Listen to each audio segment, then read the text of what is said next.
Hi అండి, నమస్తే అండి. Welcome back to my channel 90s middle class అమ్మ.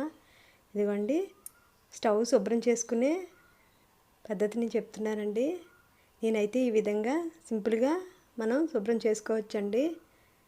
ఏ లిక్విడ్లు వాడకుండా ఈజీగా అయిపోతుందండి. ఏం కాదండి, మనం మామూలు రెగ్యులర్గా గిన్నెలు తోమి విమ్ సబ్బు ఉంటుంది కదండి, ఆ సోప్తో కాస్త తీసుకొని స్క్రబ్బర్తో రుద్దితే చాలండి. స్టవ్వే కాదండి, ఎక్కడైనా సరే ఎటువంటి మరకైనా ఈజీగా పోతుందండి. నేనైతే డైలీ ఇదే విధంగా వంట అయిపోగానే నైటు ఈ విధంగా చేస్తానండి. ఇంతే అండి. ఇలా స్క్రబ్బర్తో కొద్దిగా తీసుకొని తడి చేసుకోవాలండి. ముందు కాస్త తడి చేసిన తర్వాత ఈ విధంగా మొత్తం గిన్నెలన్నీ సర్దేసి తీసేసి ఈ విధంగా చేసుకుంటే ఇలా అప్లై చేయాలండి. ఈజీగా పోతుందండి. దీనికి రకరకాల లిక్విడ్లు అవి ఆన్లైన్లో కొని చేసి పని లేదండి.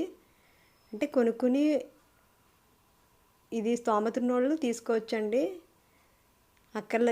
ఈ విధంగా చేస్తే చాలా నీట్గా వచ్చేస్తుందండి విమ్ సబ్బు.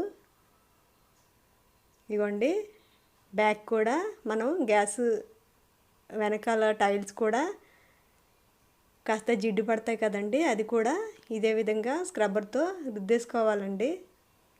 ఇలా చేసుకుంటే ఇంకా అసలు ఎటువంటి లిక్విడ్లు అక్కర్లేదండి. నేనైతే ఇదే విధంగా సింక్ కూడా ఇదే విధంగా క్లీన్ చేసేసుకుంటానండి ఈ సోప్ తోటే.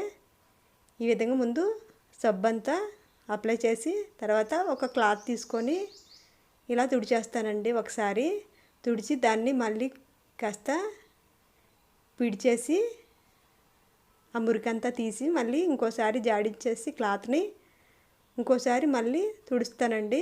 అంతే అండి. చాలా అంటే చాలా నీట్గా వచ్చేస్తుందండి. తెలియని వాళ్ళు ఎవరైనా ఈ విధంగా చేసుకోండి. సోడాతో అవి అసలు ఏ లిక్విడ్లు అక్కర్లేదండి. ఈ విధంగా చేసి చూడండి తప్పకుండా. నచ్చితే లైక్ చేయండి, షేర్ చేయండి, సబ్స్క్రైబ్ చేసుకోండి నా ఛానల్ని. చేసి చూస్తే తెలుస్తుందండి. మీకు ఏం అక్కర్లేదండి. చాలా నీట్గా అంటే చాలా నీట్గా వచ్చేస్తుంది. నాకైతే బొద్దింకలు కూడా అసలు ఏమీ ఉండవండి. ఈ విధంగా 2-3 సార్లు అయితే ఈ క్లాత్తో ఒకసారి తుడిచి మళ్ళీ ఆ క్లాత్ని జాడించేసి మళ్ళీ ఇంకోసారి తుడుస్తానండి. అలా 2-3 సార్లు చేస్తే చాలండి. చాలా అంటే ఉదయానికల్లా చాలా నీట్గా ఉంటుందండి స్టవ్ ఆరిపోయి.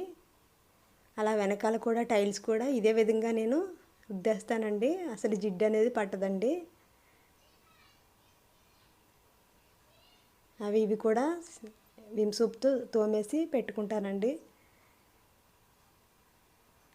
తెలియని వాళ్ళ కోసం అండి వీడియో.